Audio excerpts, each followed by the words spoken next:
Est-ce que l'intelligence artificielle va changer ton travail? Hello à tous, on est au deuxième jour du Web Today et on va poser la question aux participants et aux participantes. Venez avec moi, je vous emmène.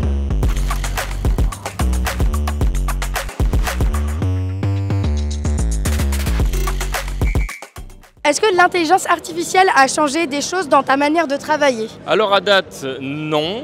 Cependant, pour nos logiciels, oui, puisqu'on en intègre de plus en plus, mais une IA, on va dire, un peu plus structurante pour les entreprises, de façon à améliorer leur quotidien. Alors oui, j'utilise Copilot qui permet de donner des morceaux de code préécrits par d'autres personnes. Je m'en sers aussi pour générer parfois des fichiers entiers de tests à partir de mes fichiers de code. Moi, il y a eu plein de choses qui ont été avantageuses, notamment en termes de code, en fait, tout simplement de logique, pour limiter toutes les tâches répétitives ou chronophages dans mon quotidien. Et ça, c'est vraiment le gros point positif. Oui, parce que je fais que ça depuis 6 mois, surtout avec l'intelligence artificielle générative. Ce que j'ai fait, moi, c'est que j'ai lancé un meet-up sur Paris dédié à ça. On a lancé une chaîne YouTube, donc tout le monde peut regarder les vidéos, les retrouver, c'est vraiment top. Et c'est que ça a changé notre métier de deux façons. Nous, on est une agence web, donc on code des logiciels. Et avec l'intelligence artificielle, la façon dont on va faire le code va changer. On va aller plus vite, nos pratiques vont évoluer. Donc ça, c'est un premier pan qu'on regarde. Et le deuxième pan, c'est que je suis vraiment convaincu que tous les métiers sur Terre, ou quasiment tous, vont changer grâce à l'IA générative. Est-ce que tu penses que l'IA va voler ton boulot? Non, sur mon poste de PO, je pense pas.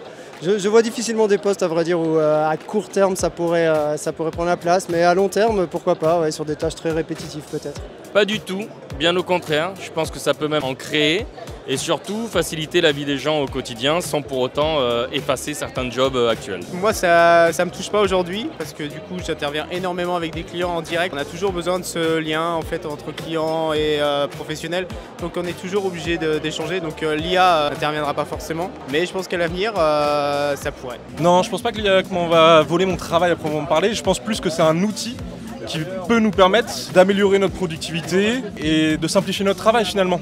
Non, parce qu'on est obligé de la programmer, donc ça risque pas. Je pense pas que ça va voler mon boulot, ça va peut-être réduire la demande de certains boulots. Je pense par exemple aux traducteurs. Je voyais cette semaine une expérience de quelqu'un qui faisait un podcast et il parlait en anglais et c'était en temps réel traduit en hindou avec, pas seulement c'est pas un traducteur, c'est traduit ses propres mots avec sa propre intonation de voix, donc on est sur un truc qui existait jamais auparavant et du coup je pense que ça va être vraiment plus cool pour plein de choses et voilà, donc il y a des métiers qui vont prendre un peu cher je pense, d'autres qui vont un peu moins. Selon toi, c'est quoi le rôle des professionnels de la tech pour assurer une utilisation éthique de l'intelligence artificielle? Je pense qu'il devrait faire énormément intervenir les scientifiques qui rencontrent déjà beaucoup de problèmes de biais et de dérives au niveau d'autres domaines scientifiques et ça pourrait largement être appliqué dans la tech, mais il faut communiquer avec le secteur de la recherche. Je pense qu'on a tous un rôle en effet. Ces problèmes se posaient déjà même avant l'émergence de l'IA, c'est-à-dire qu'on fait des produits pour qu'ils soient utilisés, c'est à nous de faire attention à comment ils peuvent être utilisés. Toujours avoir à l'esprit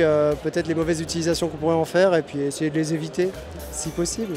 Faire attention à l'utiliser dans le bon sens pour nous, plutôt que justement de l'utiliser dans la voie du remplacement des jobs, etc. Donc c'est plutôt qu'est-ce qu'on peut faire aujourd'hui, quelles sont les limites aussi. On parle beaucoup en ce moment de ne pas aller trop loin ou de ne pas dépasser certaines limites qui vont faire que là pour le coup on va vraiment supprimer des jobs. Mais après dans tous les cas on va suivre l'évolution, il y aura du positif, il y a déjà du positif comme du négatif. Mais on va essayer d'en tirer le positif. Ouais. Je pense qu'on a évidemment tous un rôle à jouer là-dedans. J'ai plus confiance dans les grandes personnes qui travaillent sur ces sujets-là, de se réunir, d'édicter des règles, de travailler à ce genre de questions. Je ne sais pas si nous, dans le milieu de la tech, à notre niveau, en tant que développeur, on a une action concrète à apporter. J'ai plus confiance en ces personnes-là en tout cas. Est-ce que tu as un dernier mot pour nous? Venez au Web Today, c'est sympa. En tout cas, merci pour l'interview et je vais vite m'abonner à votre chaîne. Ah, merci! Pas du tout, hormis qu'il fait super chaud aujourd'hui. Voilà. Merci beaucoup! Merci à vous. Et voilà, c'est tout pour ce micro-trottoir. Merci beaucoup aux participants et aux participantes d'avoir répondu à toutes nos questions. Merci à l'équipe du Web Today pour avoir organisé ce bel événement. C'était très chouette, on s'est beaucoup amusé. N'hésitez pas à liker la vidéo, la partager et nous dire ce que vous en pensez dans les commentaires. C'est tout pour moi. Ciao! Oula.